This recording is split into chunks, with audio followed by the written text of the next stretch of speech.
नमस्कार। मो ना गोपाल कृष्ण दास। मो द्वारा लिखित गोटे कविता सत्यर उजागर भावुची आपण मान मन को छुईब। कवितार शीर्षक सत्यर उजागर। एटी निद अपेक्षा स्वप्नर मूल्य अधिक, आउ वक्तव्य अपेक्षा भाषणर मूल्य अधिक। एटी माँ अपेक्षा नारी सौंदर्यर मूल्य अधिक, आउ विद्या अपेक्षा विद्यालयर मूल्य अधिक। एटी समाज अपेक्षा व्यक्तिर मूल्य अधिक, आउ संविधान अपेक्षा दोषीर मूल्य अधिक। एटी आदर्श अपेक्षा कला बजारी मूल्य अधिक, आउ नारीर पवित्रता अपेक्षा देहजीवी मूल्य अधिक।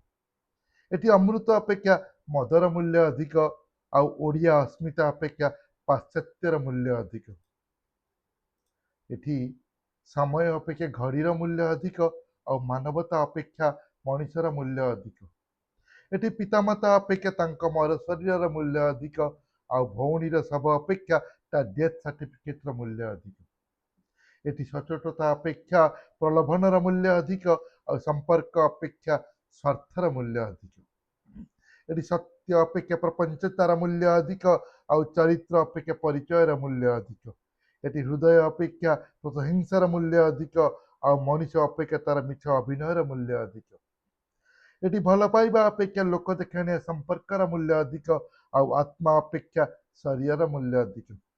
एटी रोगी अपेक्षा औषधर मूल्य अधिक, आउ पुणी देश अपेक्षा असाधुनतांकर मूल्य अधिक। तेणु समाज रे बंचिबाकु हेले सत्य के नुहे समय को बुझिबाकु पड़िबे।